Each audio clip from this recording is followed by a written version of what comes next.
Moi, je vous le dis, les gens, Wall Street ne vous veulent que du mal. Ils veulent vraiment nous squeezer comme des petits pains au lait et obtenir chaque centime qu'ils peuvent de notre poche. Vraiment, de nous faire flipper, nous faire peur, nous faire sortir des marchés, etc. Et il faut vraiment faire abstraction et éviter le bruit. Alors, bref, avant de commencer, non, bref. Salut tout le monde, c'est Valentin et bienvenue sur la chaîne. Aujourd'hui, on va passer en revue ce qui s'est passé sur les marchés ces 2 derniers jours.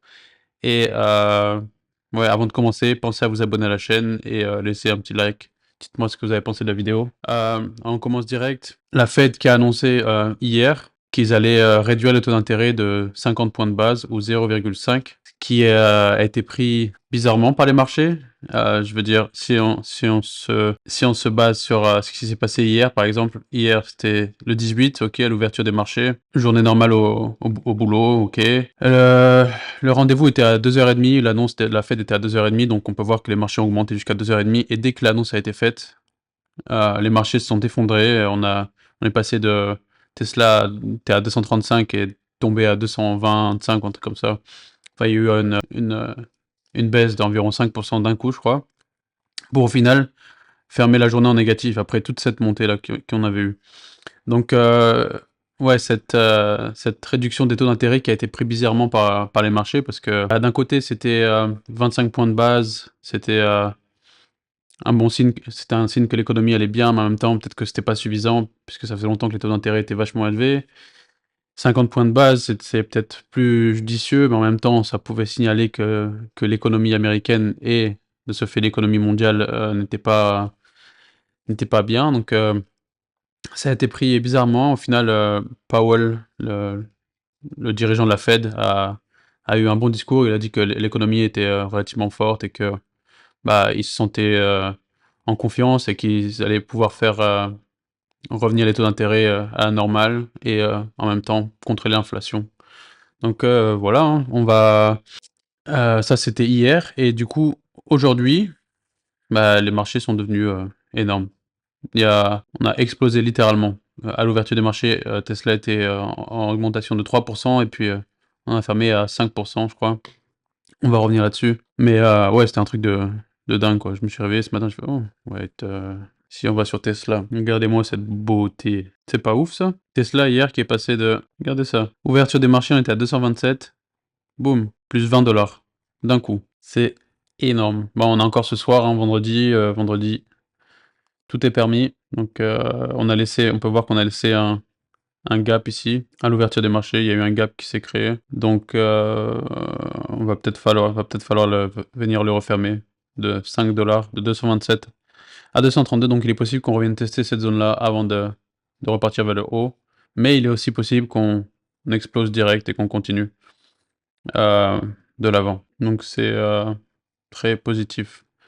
Donc, si on passe en revue notre portefeuille, au total, dans les 2 derniers jours, on est à 34 421 $, dont 4 259 de cash, que je veux garder au cas où, parce que je suis relativement incertain au regard de l'économie américaine et mondiale, donc je préfère avoir du cash au cas où les marchés s'effondrent. Donc on est en plus-value de 4 250 $, non réalisé. TSLL qui est à 12,19 $, qui a augmenté de 9,23% hier. On a 730 parts, donc on est à 1480 $ de plus-value, soit 20%. Meta qui a augmenté de 2,47%, on est à 444 de plus-value, soit 9,71%. Palantir qui a baissé de 1,89%, on est en plus-value de 1920 $, et qui représente 52% d'augmentation. Amazon qui a légèrement augmenté, on est en plus-value de 240 $, soit 7,58%. On a PayPal qui est en augmentation de 4,59%. On est en plus-value de 264 $. Et SoFi, pareil, qui a perdu hier, qui est en baisse de 0,24%.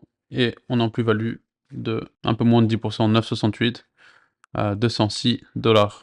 Et pareil, Mind Medicine et Atai qui ont augmenté légèrement et qui refont leur arrivée sur le podium, qui refont leur montée qui font leur remontée au classement et qui est relativement positif. Est-ce qu'on a eu des trades hier? Ouais. J'ai vendu 120 parts de TSLL à 11,7115 parce que je pensais qu'on avait atteint le top et que j'ai voulu sécuriser un peu de cash. Donc j'ai vendu. Peut-être que le prix va retomber, peut-être pas. C'est pas grave. J'ai quand même pas mal de positions toujours en TSLL et on verra comment ça évolue. Et voilà, je pense que c'est à peu près tout. J'espère que l'économie va bien se porter parce que historiquement parlant, à chaque fois que la Fed a commencé à réduire le taux d'intérêt, que ce soit de 25 points de base, 50 points de base, 75, 100, et les mois suivants, l'économie s'est effondrée. Si vous regardez historiquement, à chaque fois ça s'est passé, les marchés sont effondrés. Donc c'est quelque chose que je garde en tête. J'ai pas envie de m'enflammer trop tôt. Et on verra comment ça évolue. Donc voilà, c'était tout pour aujourd'hui. J'espère que vous avez apprécié la vidéo. N'oubliez pas, vous êtes les patrons de votre portfolio et que Wall Street ne vous vole pas du bien. Ils font ce qu'ils veulent des marchés, mais si vous gardez en tête le long terme et si vous laissez vos émotions de côté, alors tout ne peut que bien se passer. Si vous faites vos recherches aussi. Donc voilà, c'est tout pour aujourd'hui. C'était Valentin. Pensez à vous abonner à la chaîne encore une fois et je vous dis à demain pour une prochaine vidéo.